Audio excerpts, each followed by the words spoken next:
The World Beyond the Headlines lecture series is a collaborative project of the University of Chicago Center for International Studies and the International House Global Voices program.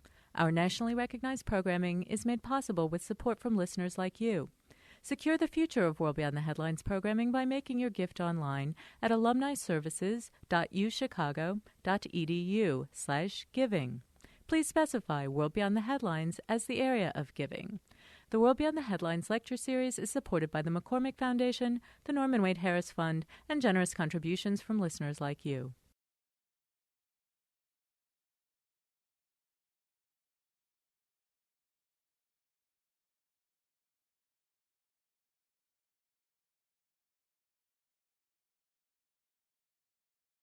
Thanks to all of you for coming to tonight's event. I'm particularly happy to introduce Imtiaz Gul to an audience like this at this particular time, when the topic of his talk is so timely and so urgent. So I would like to repeat Jamie's thanks to all the people who have helped make this event possible. There are representatives all sitting with us here. And say a bit more about the American Institute of Pakistan Studies, which is perhaps not as well known as we would like it to be here. This is a bilateral Pakistan-U.S. organization whose mission, so to speak, is the development of relations between the academics of the two countries and improvement of the state of knowledge about Pakistan in the U.S. So in pursuit of these objectives, AIPS invites visitors to the U.S. in the Pakistan Lecture Series, okay, under which Imtiaz Gul has come today, and provides both predoctoral and senior fellowships for U.S. scholars for research on Pakistan.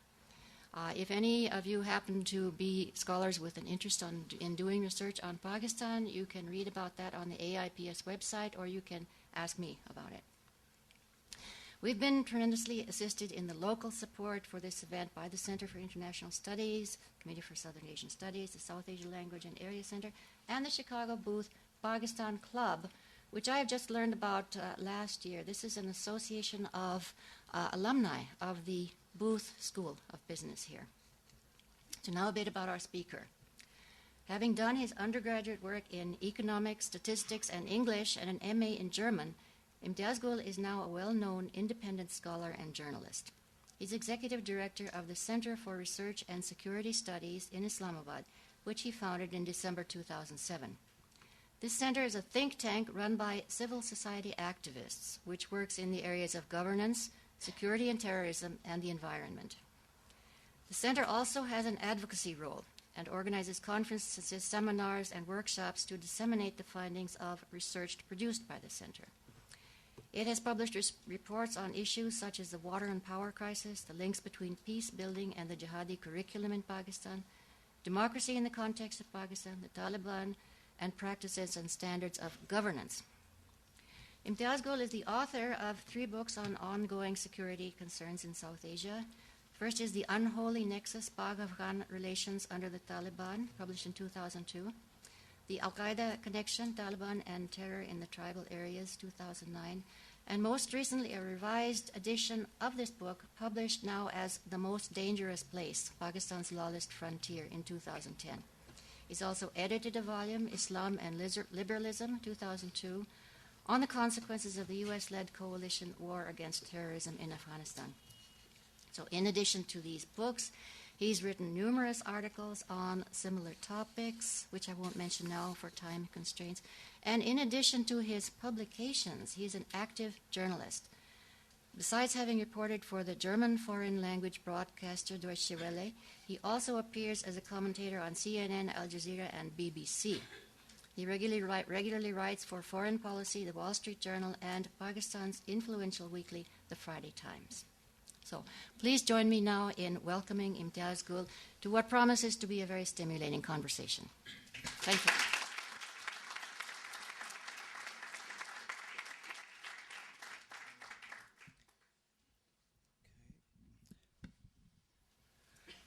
Good evening.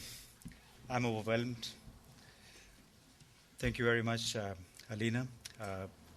Thank you also to the organizers, the hosts, the American Institute of Pakistan Studies and the member universities for allowing me to be here and poison your minds about Pakistan.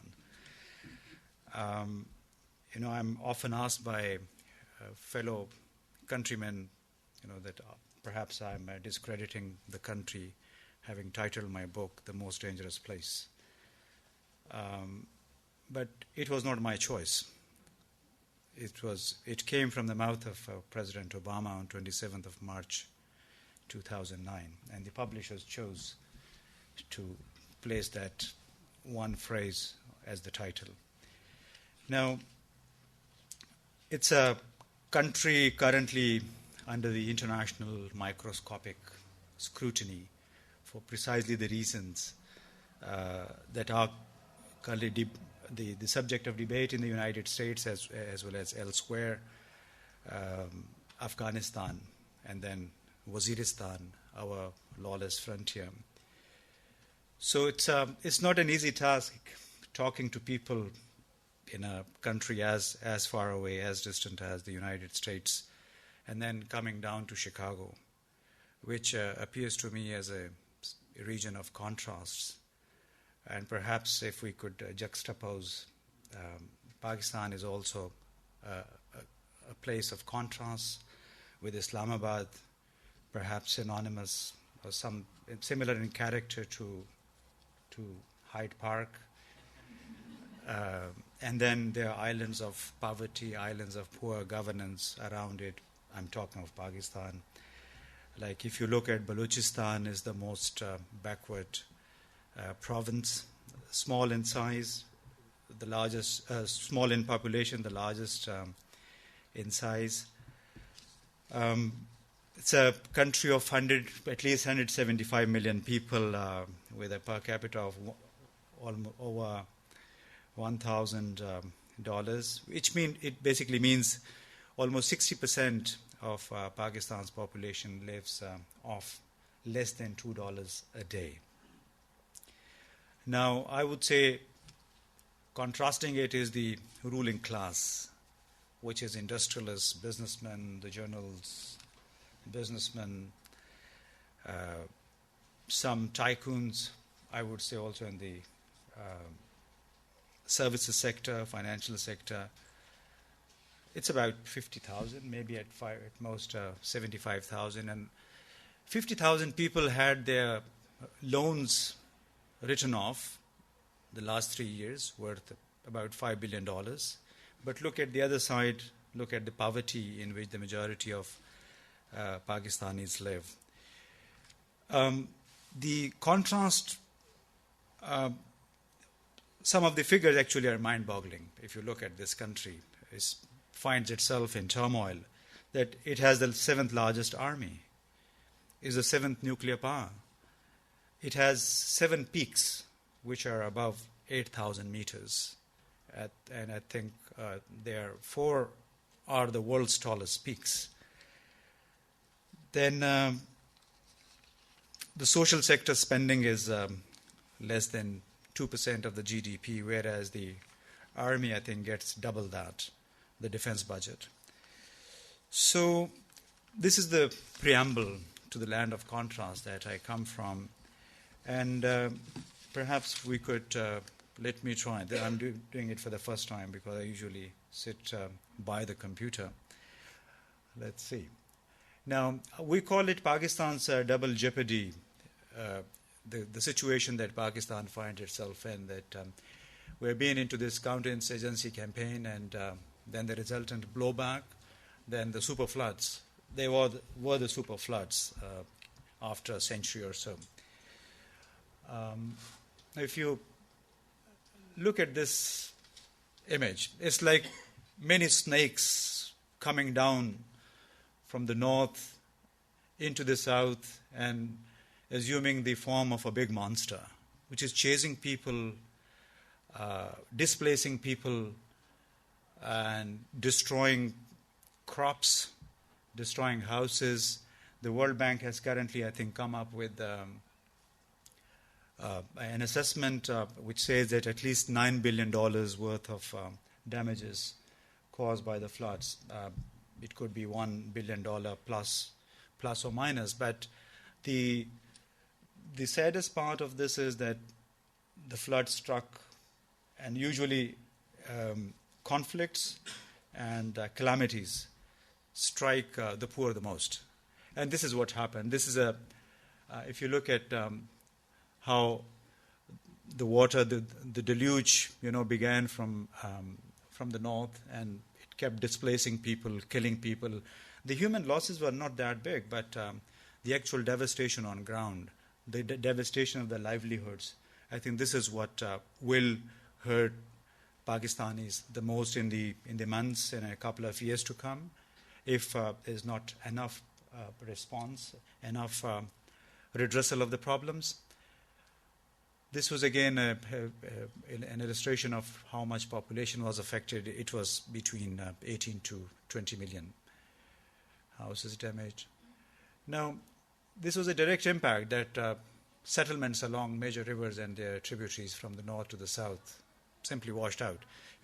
It's very difficult to imagine the extent of damages that this water has caused. But once you fly over the area from the north to the south, or vice versa, only then you realize it becomes mind-boggling.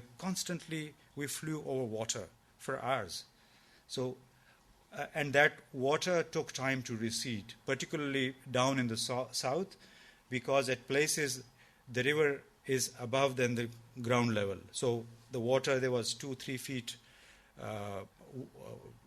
high water, and it's not going to recede. So about 500,000 farmers got affected directly in central Pakistan and in southern Pakistan, just because they are unable to go for the next crop. So they have lost the next crop, they lost their stocks, they lost their seeds. So this is the jeopardy in which 500,000 practically families find themselves in. Now, this was a survey that the World Food Programme undertook together with the Sustainable Development Policy Institute, and it was before the floods. And it said that the food insecurity in Pakistan is almost 48.8%. They mapped some of the districts, and they found 60 of Pakistan's 135 districts as food insecure. And I think this food insecurity will increase now in the months to come. Now, this is a post-flood scenario. Some facts about it. I hope now with the World Bank and the Asian Development Bank having done the damage need assessment, some real rehabilitation work will get underway very soon. Now, that was a natural calamity. Now, the political conflict, the war on terror that we became partners in October 2001. The violent response, everybody knows. The only news that come out of Pakistan is of suicide bombings, is of ambushes, is of military operations. And it has created a sense of insecurity to the extent that I think almost all major countries have standing advisories for their citizens not to visit Pakistan. I'm not justifying the title of my book, The Most Dangerous Place. But what has happened as a result of the blowback, the reaction by the Al-Qaeda affiliated organizations, which I call the local Al-Qaeda auxiliaries, that they have systematically been attacking the symbols of a functional state. If you look at the targets, there have been mosques, there have been religious processions, there have been schools, hospitals, as well as the security establishment, the police stations, police checkposts, army, even the general headquarters, which is the heart of Pakistan's military, was seized by attackers for almost 22 hours, 10th of October last year. That's brief statistics about the death toll that we've got so far, more than 31,000 deaths, 244 suicide bombings. And this year already, I think, so far we have more than 50 suicide bombings. And particular targets have been the areas around Peshawar, and Lahore. Peshawar, it's my city. My entire extended family lives there. So this is, I think it symbolizes the cost of conflict, where over 70% industry is shut down. 30,000 industrial workers have lost their jobs. And the local businessmen, they reckon that the province has incurred the losses to the tune of $35 billion in the last 7 years or so. Now, what emerges, the picture that emerges as a result of the discourse and the news coverage is one that individual hunger, then mighty military, the drone attacks, and protests, demonstrations. So this is the stereotypical image of Pakistan that has emerged in the last 7-8 years. Before we go further, can we play that, show the slides, this Pakistan image thing? So, what has happened the last 7-8 years that we have, Pakistan is embattled in a situation wherein it has become basically a battleground for a war of interests between Al-Qaeda and America, United States of America. So on top, the way it has developed, the insurgency has evolved, that you have on top Al-Qaeda. We don't know Osama bin Laden is alive or not, but Emmanuel Zawahiri, I think, is certainly still alive. Then under them, the Afghan warlords like the Haqqani, Jalaluddin Haqqani, Mullah Omar, and Hikmatyar. And then they have their Pakistani followers, supporters, facilitators. They have Taliban in South Waziristan, 2 factions. One is led by Hafiz Mullah Nazir Ahmad, the other one by Qimullah Masood. So this is the image that Pakistan has today.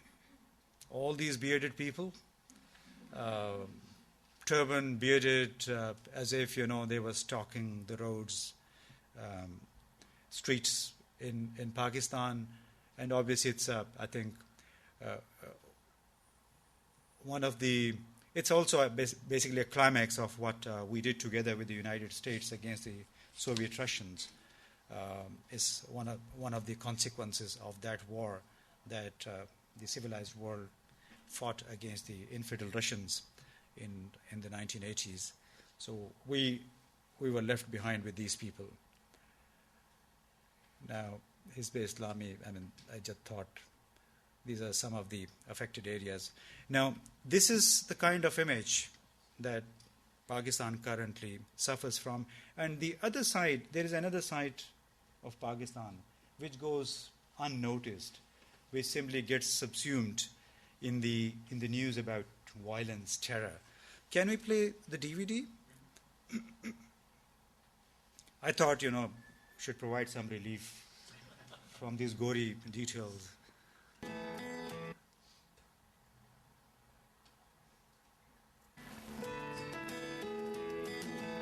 So this is all what plays up in 50 Pakistani television channels.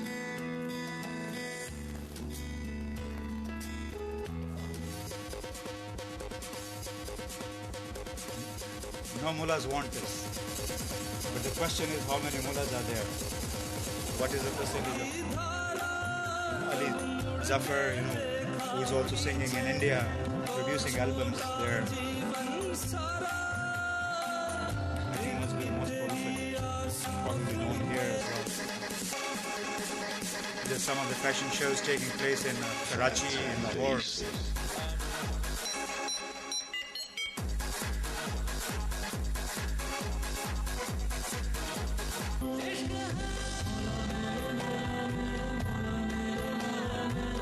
And it's, I think, from this musical is from a recent album. Very good.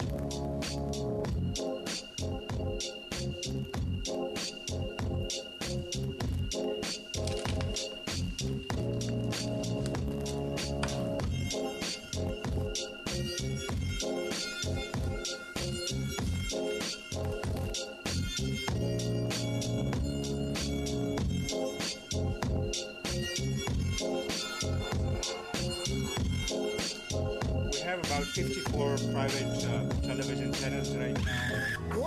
16 of them are news channels, the rest are entertainment, infotainment.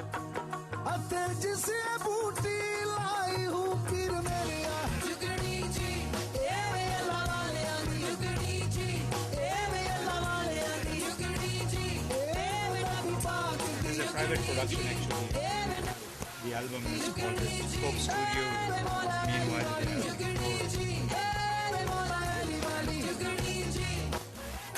Okay, maybe we can stop it there.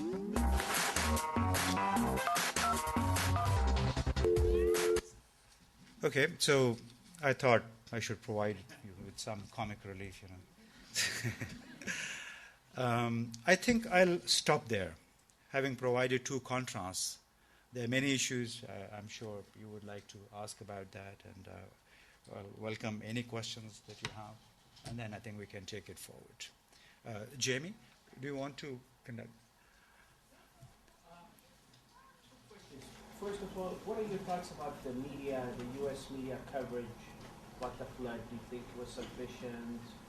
And then the second thing is, there was a recent news about Osama bin Laden being in the northwest of Pakistan or something. What do you make of that? Why do they give out that kind of news? What are they trying to say? Who is trying to say what? The media. The CNN? Or the American intelligence security apparatus?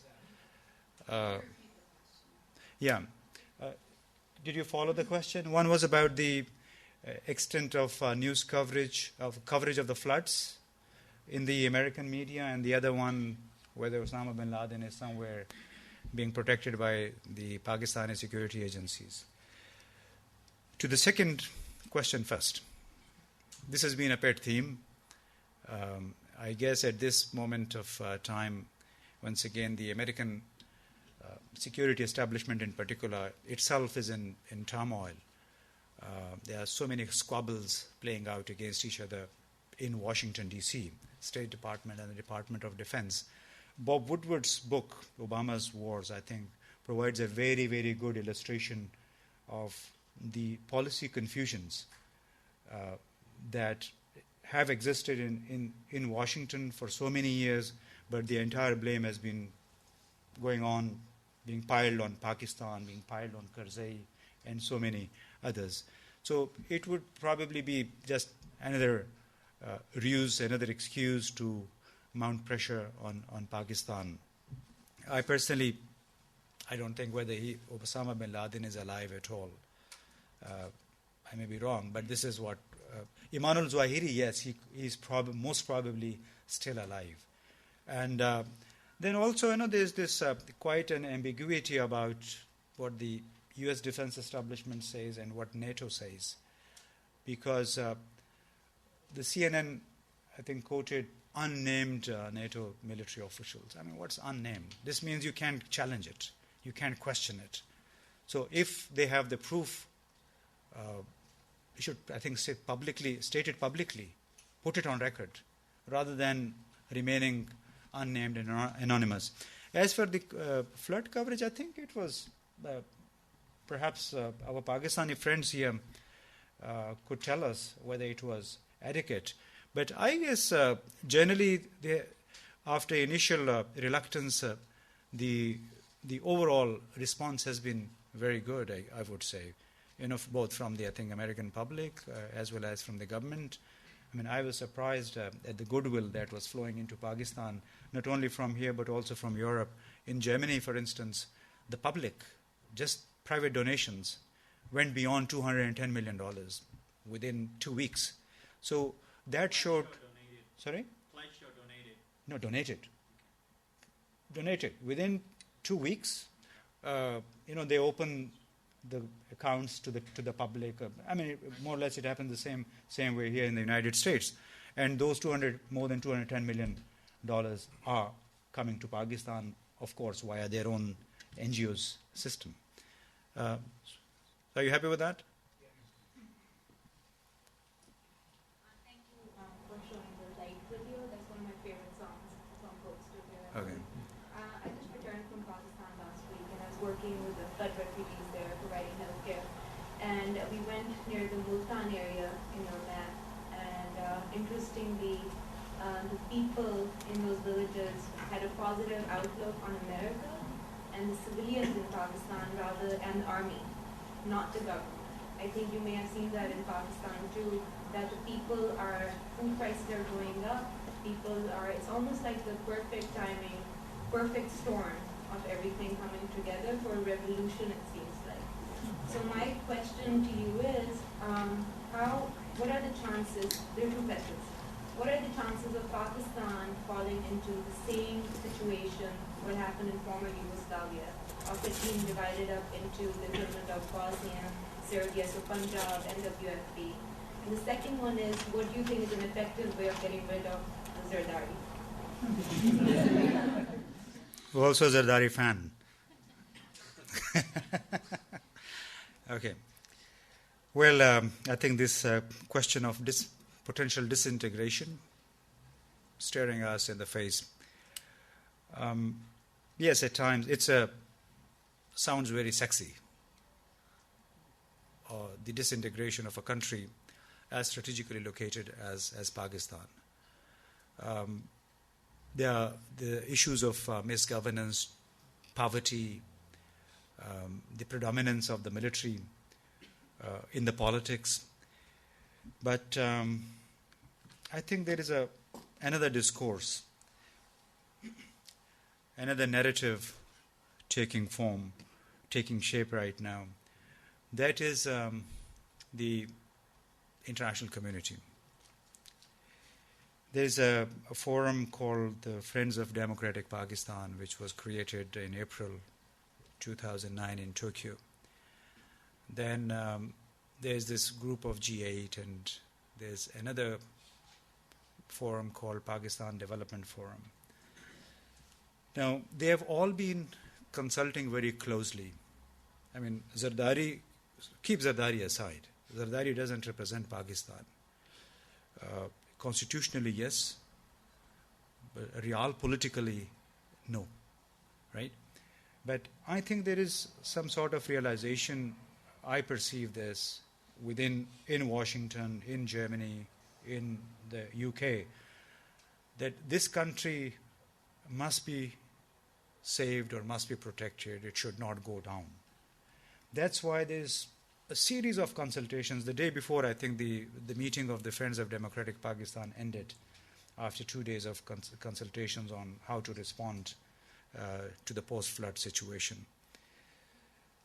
And I think that is a ray of hope, on the one hand, as far as the external factors are concerned. Domestically, I think Pakistan is redefining itself, despite all the misgovernance. If you look at the judiciary, for the first time in Pakistan's 63 years of existence, the judiciary is performing the role as envisioned in the Constitution. It's putting its foot down.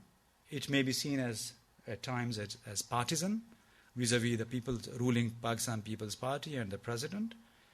But I think they are, for the first time, asserting themselves. All 20 judges together. And almost all the decisions, the rulings that have come in recent months, they've been unanimous. This is unprecedented. Then you have, at the back of the judiciary, the media, the private electronic media that has emerged as a parallel, very powerful stakeholder. It is the coverage on the private television channels. It's like a genie. It's out of the bottle. Nobody will be able to rebottle it. It's simply against the current of times. So I think that theory of possible disintegration doesn't hold much currency. And also I think a lot of people talk about it in the context of Balochistan. Balochistan is the smallest province with maybe 5 to 6 million population. But the majority of the population is Pashtuns. It could be like 60%, I guess. And they are living in the border regions, which border Afghanistan, right? Balochis are living between the so-called urban centers. There are no urban centers in Balochistan. There's a semblance of urban centers, but between the urban centers and the tribal, the border regions. And then the Balochi separatist movements, they are fiercely divided. Baloch nationalist political parties, which are represented in the parliament, they are also divided. So to assume that these divided political and militant forces would enforce the separation of Balochistan from Pakistan, I don't think is realistic. Does it answer your question? I know there have been target killings, I know some extended family of Punjabis in Balochistan over the last year, and a lot of Punjabis are moving out of Balochistan. It's the smallest province as in population-wise, but it is, like you pointed out, one of the largest provinces. It is the largest province in the country. So there are target killings going on of Punjabis in Balochistan that's forcing an efflux of Punjabis from Balochistan. And of course, you've got a Pashtun separatist movement going on in the NWSP. But Balochistan, strategically speaking, economically, does have the gas supply for the country. It also has the port to the Arabian Sea. If you were to cross a pipeline, it was such a favorite theory in Pakistan of pipelines coming from Central Asia through Afghanistan, going to Balochistan. So I'm saying, to me, and from what I hear, it seems like a pretty real threat over the next 6 months of Pakistan, sort of with the food program donating seeds, food prices going up. So the chances, that's what I was asking you, are you thinking the next 6 months I think are crucial. So I wonder your thoughts of disintegration or sort of crucial of whether the next crop comes through or not. Yeah, they are going to be very difficult times for the majority of the population, but not to the extent of bringing the country to the brink, I guess. It will be very difficult, and our people have gotten used to it. And also, there's no insurgency in the northwestern regions. It's terrorism. It's terrorism being perpetrated by vested interests, by the forces which want to destabilize Pakistan. As simple as that. It's not insurgency. Sorry.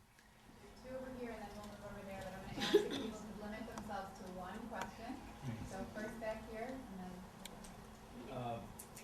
My family's from Peshawar as well.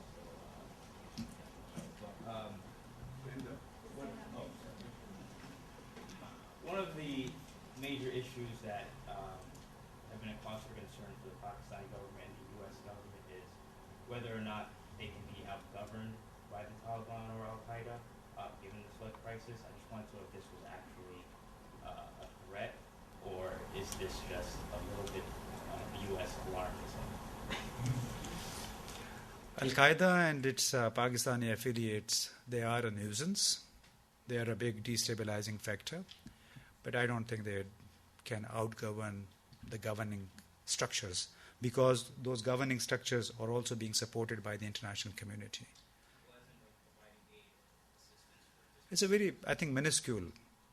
I mean, if you look at the inflow of aid in cash in kind, whatever the government and the international NGOs and local NGOs are doing, I think it's far more than what the foundations for Lashkar-e-Taiba, this Falah-e-Insaniyat, for Jaish-e-Mohammed, and for Khidmat Foundation. There are 4 or 5 big outfits, foundations, which are involved in this charity relief rehabilitation work. But I think that is minuscule compared to the scale of the international and national governmental effort.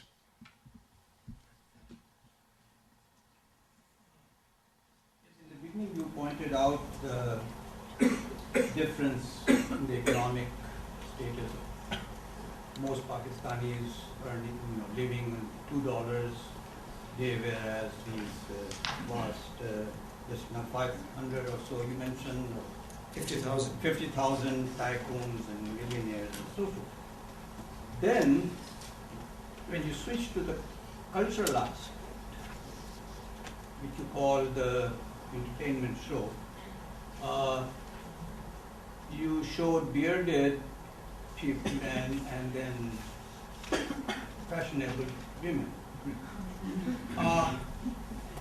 Now, I'm sure those people who are earning or living on $2 a day don't give a damn for either bearded men or the fashionable women. So who speaks for those people for whom you showed concern at first? Who speaks for them in the national politics now? Is there any voice for them? Is there any possibility of a voice for them? Or they have no choice but to go to these bearded men for whatever support they can get?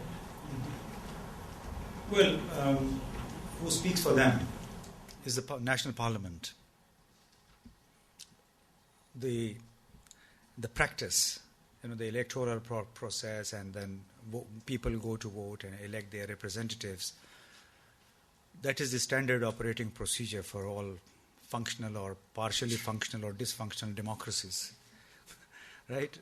But you mean to say that the Gilani, the present Prime Minister, or the he's part of the parliament. They speak for those people? No, I didn't say this. I didn't say this. I'll be very careful with the choice of words. I said this is a standard operating procedure for a state. This is what Pakistan goes through. Now, that's an altogether different matter. Whether they speak, they do. Whether they work for the common man.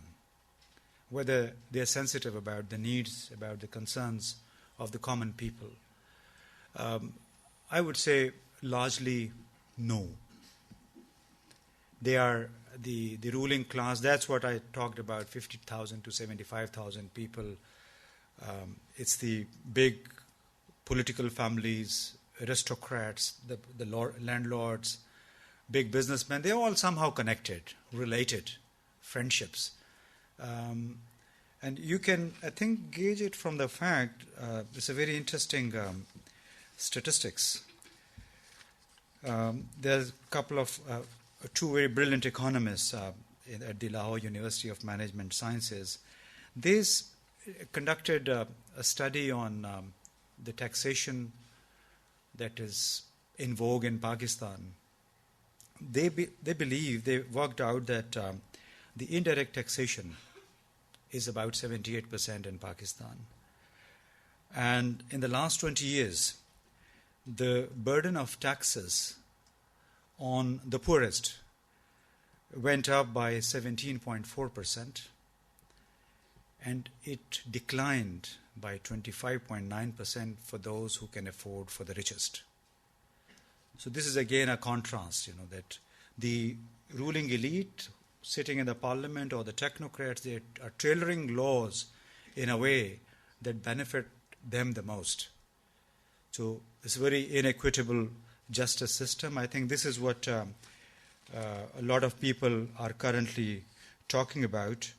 I think Hillary Clinton, Secretary of State, said something very recently at this meeting in Brussels. She, I think, didn't attend it, but a day before, I think she was part of the deliberations. And I think she issued a very strong statement by saying that it's absolutely unacceptable for those with means in Pakistan not to be doing their fair share to help their own people, while taxpayers in Europe, the US, and other contributing countries are all chipping in. And she also, I think, said that, this is a quote from her, it must go beyond the current under 2% of the GDP. It was about the social sector spending. And the tax to GDP ratio is hardly 9% in Pakistan, which means basically 9% people are paying taxes in a nation of at least 175 million, compared to 17% in India and 35% each in Brazil and Argentina. So, yeah, I mean, this is a big challenge that the ruling elite, the haves, I mean, they really have to dole out money. They have to be ready devise a new taxation regime, I think, which is equitable, which burdens the poor less and burdens the rich ones more, accordingly, basically, to their in correlation to their incomes. I think there were a couple of questions behind me too. Go ahead. Yep. The floods were obviously, a moment of great tragedy for Pakistan, and you mentioned somewhere that Can you stand up, please? the floods were obviously, a great moment of tragedy for Pakistan, and you mentioned that World Bank put the estimated damages at $9 billion, and one would assume that any money coming in to help reconstruct and rebuild would be good money, and how then would you respond, or how then would you analyze Pakistan's response of refusing money from India?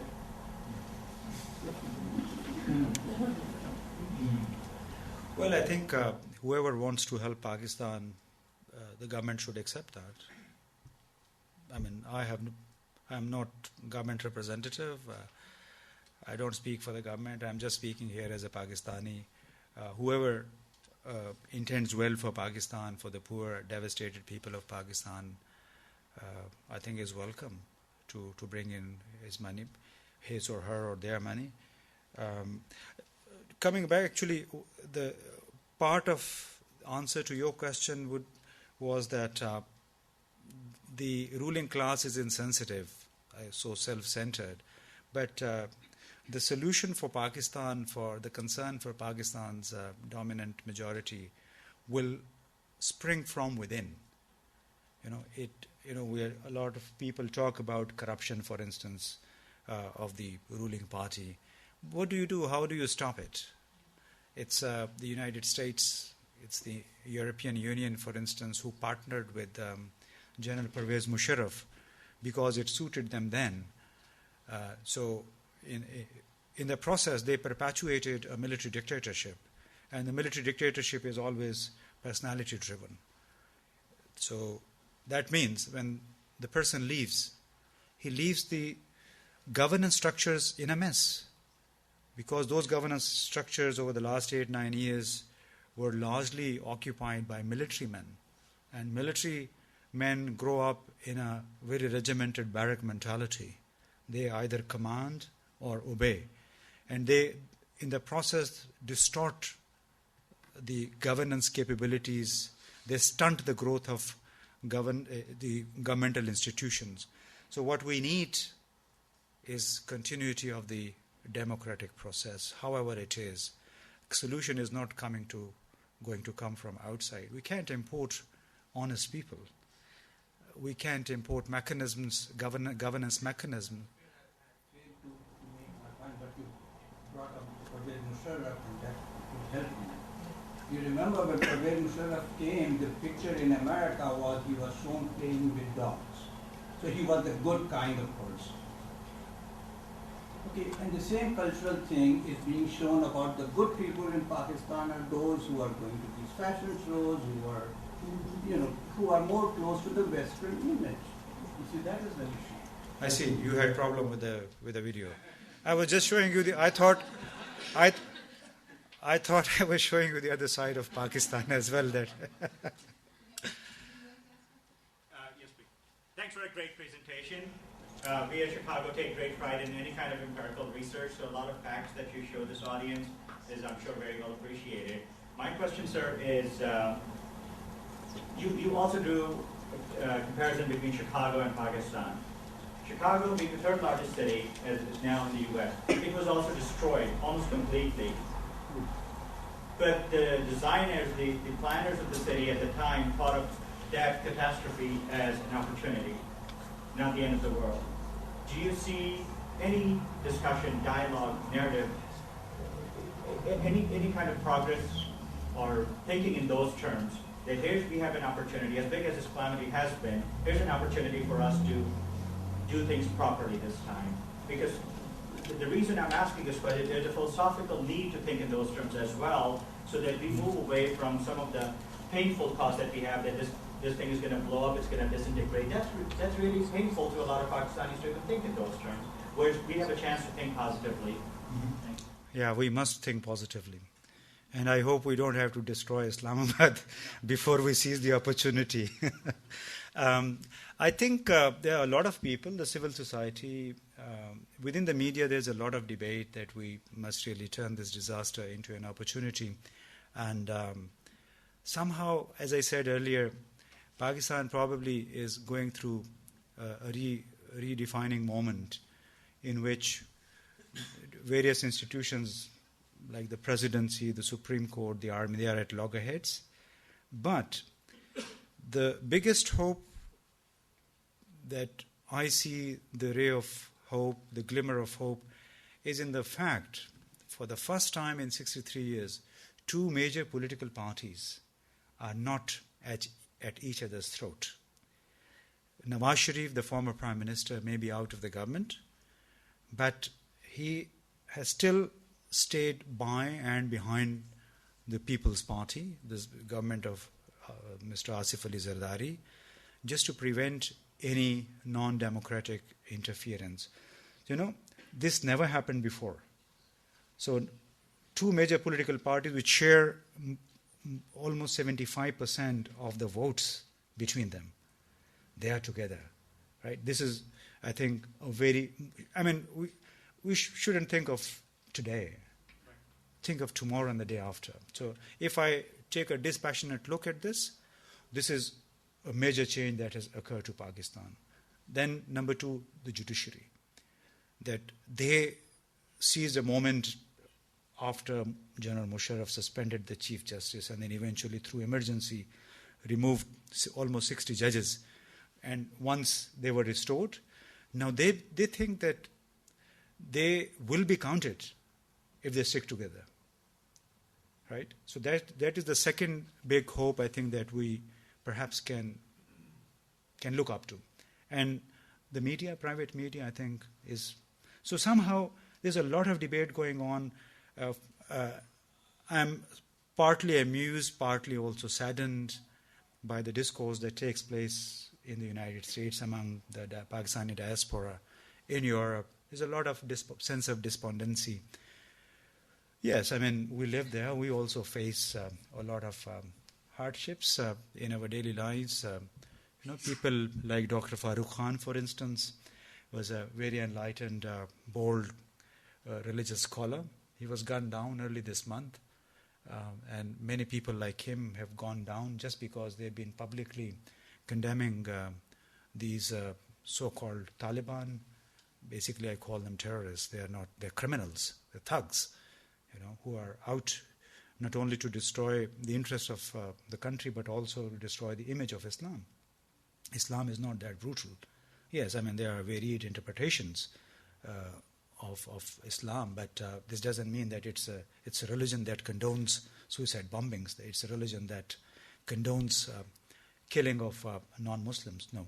So, yes, despite all this that's happening, there's still some rays of hope, and let's, I think, remain optimistic. I wonder how much the reformed elite that you envision would have invested in continuing conflict with India, so that conceivably one could imagine, just as the European Economic Community was formed, uniting France and Germany, who have been at war with each other for about 1,000 years, could one imagine an economic community bringing together, for example, Afghanistan, Pakistan, and India? Thank you. Well, I think the European Union was earlier divided not because of religion. It became united not because of religion, but because of economic, I think, synergies they wanted to build. And its nationalism was one force, that led to the Balkanization of Yugoslavia. But eventually, they're all getting together. I think they see the economic integration as their eventual salvation. Now, as for India, Pakistan, it's a very tricky question, actually, very tricky relationship as well. They are separated by religion, and separated by decades of mutual hatred. There are two conflicting narratives that emanate from Islamabad and from New Delhi. And both establishments, military establishments in Islamabad and in New Delhi, have thrived on those narratives. Somehow, the marrying those narratives, finding a middle ground, is very, very difficult. What the coalition against terrorism and the American tendency in the past 7-8 years to view Pakistan through the Indian prism, I think further complicated issues. This again, I would say Bob Woodward's book is a very good, I think, pointer. It's a good document to see as to what went wrong in the United States before one could point fingers at Pakistan. There's a problem between India and Pakistan. So it would be naive to believe that the United States or European Union would suggest you should mend your fences with India, and the Pakistani security establishment turns the corner and say, yes, we're ready.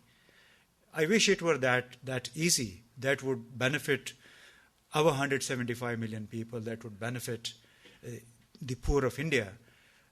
But you also have to, I think, look at certain things from the establishment's point of view. What the Pakistani military establishment has been doing is not unique to Pakistan alone. President Obama here, I would say, is right now a hostage to the American security apparatus that consists of about 16 various intelligence and security agencies. The same happens in England. The same happens in India. So they are doing simply for instance, the ISI or the military are simply performing their primary duty. But the fault lies in the decision making. The decision making rests also with the military establishment, and it has a particular view that is grounded in history. So to change that view, the United States shall also have to engage with India. For instance, there are simple facts. Out of 13 Indian strike corps, 6 are deployed within 100 kilometers of the border to Pakistan. The Indians say we don't have a problem with Pakistan. Our concern is China, right?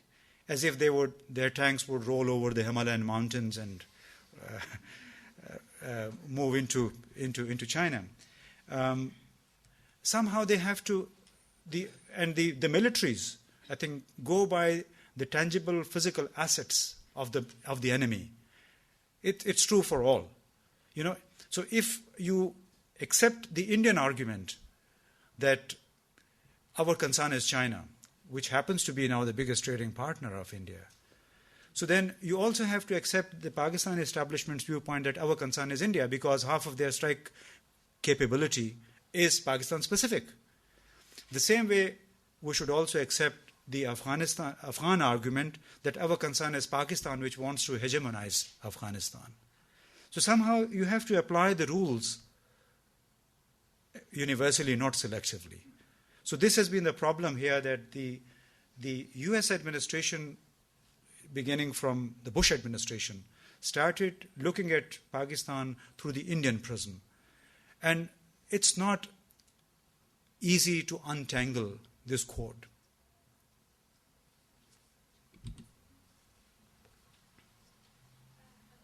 So in 2008, the International Monetary Fund promised to give money to Pakistan, and in counterpart, Pakistan had to enforce some liberal economic reforms. And the IMF was supposed to give this part of this money in June and did not, because Dominique Strauss-Kahn, the head of the IMF, said that Pakistan hasn't enforced some of these economic reforms. So why do you think Pakistan hasn't enforced them, and what would be their social and political consequences? You know, right now our government says we have foreign exchange reserves worth $16 billion. But this is all IMF borrowed money. Right. In the last 2.5 years, we have borrowed $16 billion. Now, what is the consequence? This is also interesting. Before we discuss whether the reforms have been implemented or not, Pakistan's foreign debt currently stands at almost $60 billion. Right? Now, the debt servicing, just the interest payments on these $60 billion come to $3 billion. And if they are also, Pakistan is also returning part of the principal payment. So a total of at least $5.5 billion is going back every year. Right? Now, you are hit by the floods, which devastates, destroys at least 10% of the food stock.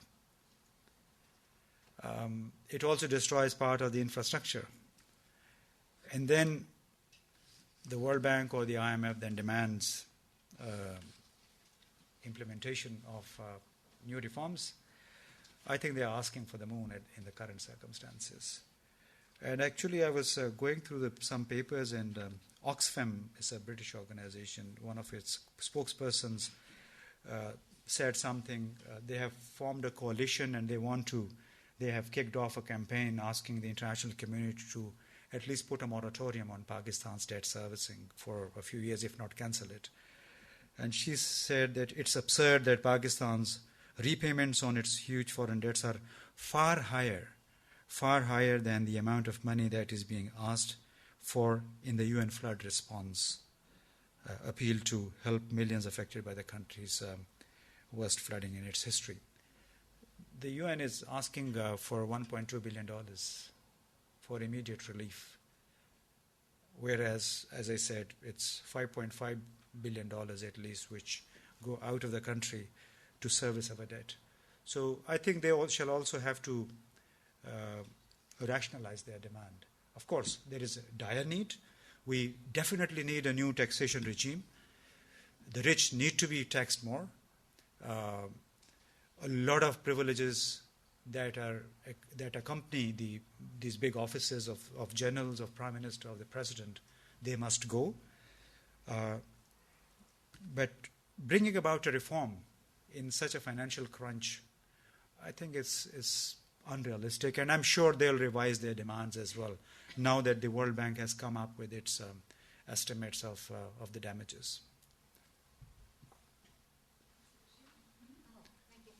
Don't ask me a difficult question. I won't ask a question. I just would like to make a brief comment from a slightly different point of view.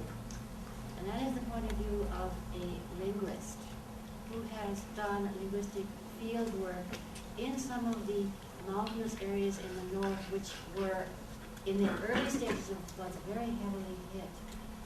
So, particularly in the Indus-Silestone area and in the Swat Valley, there are lots of very small and fragile communities who speak languages with small numbers of speakers, whose languages fall in the category of endangered languages. Now, many people who live in those areas have had their houses washed away, their fields washed away, lost their place to live, lost their means of livelihood. So, in order to survive, many of those people are going to have to go down country to the cities to live, to earn some money. And it often happens that when people do that, they leave their home villages and go to the city, they don't come back. So this will further weaken and make more fragile these already fragile small communities and the languages that they speak, and accelerate the process of loss of these endangered languages. So that was just a comment. Another aspect that maybe has not been brought out in the mix. Yeah, I mean, we actually need to empathize with those small communities living in the countries. On a brief note, in 2006, a German member of parliament was visiting Pakistan, and it was in 2007, I guess, when suicide bombings were all over. she came and we just had an informal dinner, and she asked me, after like half an hour of discussion about the explosive political situation, what do you think Pakistan is about? Can you give me one sentence? And, I was lost for a while. For a couple of minutes I pondered. And she said, you need to give me one or two sentences. What do you know? What is Pakistan? Then I just recollected and said, from the childhood, what I know of Pakistan is it's a country with 19 peaks over 7,000 meters, and then 7 of them like 8,000 meters. And we go down to the Indian Ocean, to the Arabian Sea. So it's such a diverse country, it offers so much. And she said, precisely this is what you should be marketing, not about what you have been telling me about the suicide bombings and misgovernance. And so it's also, I think, has been a problem of marketing, how we market our country. So a lot of people, I think, somebody in Madison 3 days ago was talking about that Pakistanis tend to be very cynical, self-destructive, and they lack confidence. And that also has, I think, damaged the image of the country, rather deteriorated the image of the country. There's a man who lights up a cigarette every 10 minutes. He's a man who listens patiently, who doesn't speak much. He's a man who always quotes the Constitution. He says, I just want to go by my role, constitutional role, and I would expect others also to abide by what the Constitution envisions for them, the Prime Minister, the President. And he's not unlike General Musharraf. He's very sort of cool cat, I would say. Yeah, this is how, if I were to analyze, Times of India actually ran an analysis of him, and half of it actually came from me, because their correspondent called me up, how can you describe the person? So I think he's a man who's been very cool, not ambitious at all, and who knew that the mess that General Pervez Musharraf created could be removed, handled only by staying away from politics. He has played a role. The restoration of the Chief Justice on 16th of March last year wouldn't probably have come about without his intervention. There are, I think, a few other occasions. And the kind of Washington's view on Pakistan has changed in the last 2 years. It's because of Kiani, I would say. He told us this nice story of his first meeting on board the Abraham Lincoln in the Indian Ocean. Him and the ISI chief sitting across the table to 5 American generals in July 2008. And both trying to just sound out, explaining to each other, both sides, what are the limitations, what are the problems. So their love affair, the Americans' love affair with Kiani began there. And he, I think, went on to develop a very good personal rapport with Petraeus and with Admiral Mullen. And they're still, I think, very good friends with Admiral Mullen. Petraeus, having gone to Afghanistan, has changed colors. So he's, I think, inviting maybe some trouble, unnecessary trouble, because it's altogether different when you are sitting in the hot spot yourself. And he wants to replicate his Iraq experience in Afghanistan,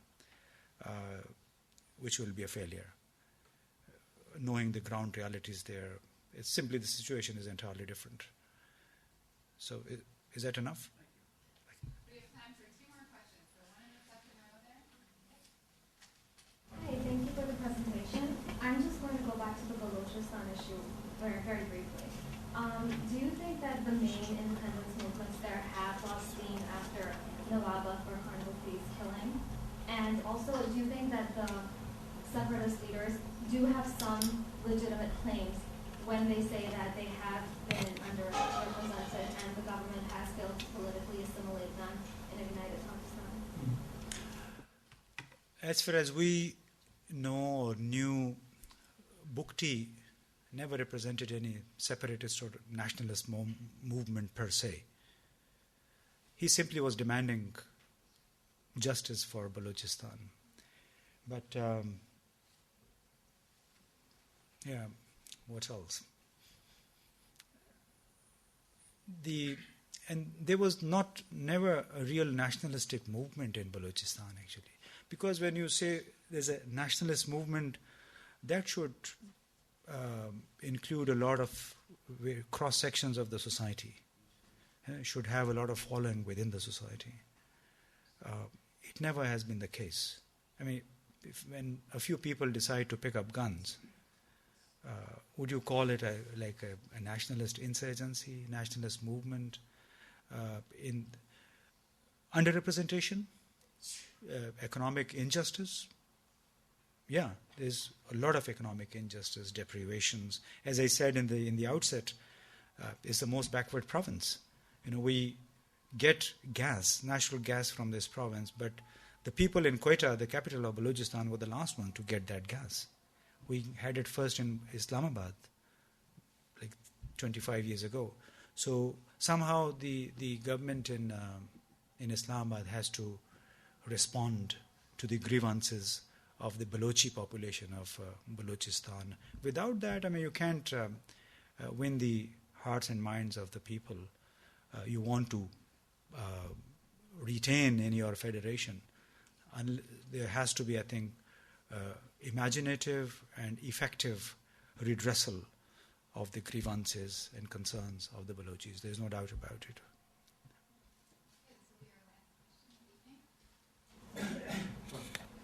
It seems strange to me that there hasn't been one question regarding the flood itself, the flooding itself, and what the implications are of that event. Just a bit of weather. Today, in Tokyo, you have a UN conference meeting on biodiversity. 15,000 scientists from around the world have gathered there. They know that what they're doing there is a total waste of time. The pest spinner is so thick, you can cut it with a knife.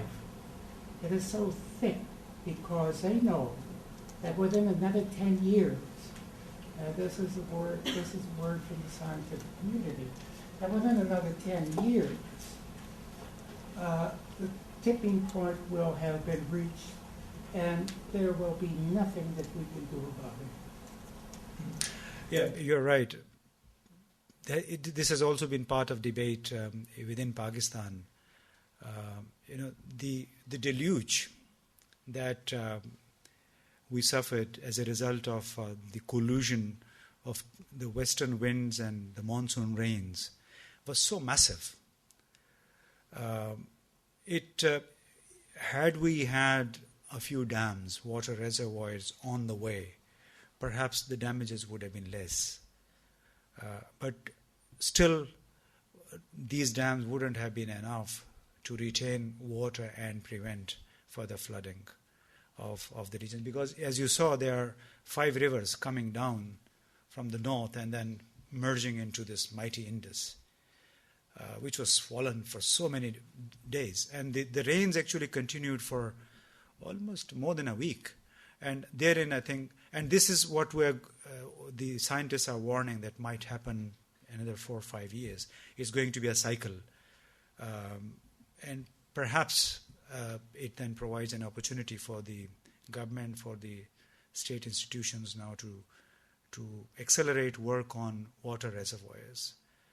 Yes, I mean, you're right. This is the weather patterns are changing and they are going to affect countries like Pakistan more. I mean, in Russia we are having, extreme temperatures, heat, forest burning, and on the same time there was incessant rains in Pakistan. Yeah, I mean, you're right. It should be more done. And it has been a massive failure on the part of Pakistan. We credit it also to General Pervez Musharraf that in 9 years he couldn't. He failed in bringing about a consensus on at least starting work on undisputed, non-controversial water reservoirs. So he was into a lot of political rhetoric, gimmickry, but no substantial work done as far as water reservoirs was concerned. Okay. Thank you very much. Yep. Please join me in thanking.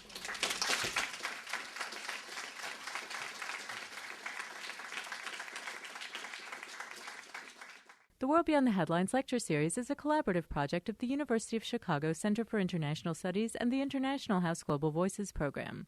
The World Beyond the Headlines series aims to bring scholars and journalists together to consider international news stories and how these stories are covered. As a listener, you have come to rely on this program for in-depth analysis of major issues facing our country and our world. But we can only continue our nationally recognized coverage with support from you. Secure the future of World Beyond the Headlines programming by making your gift online at alumniservices.uchicago.edu/giving. Please specify World Beyond the Headlines as the area of giving. The World Beyond the Headlines series is supported by the McCormick Foundation, the Norman Wade Harris Fund, and from generous contributions from listeners like you.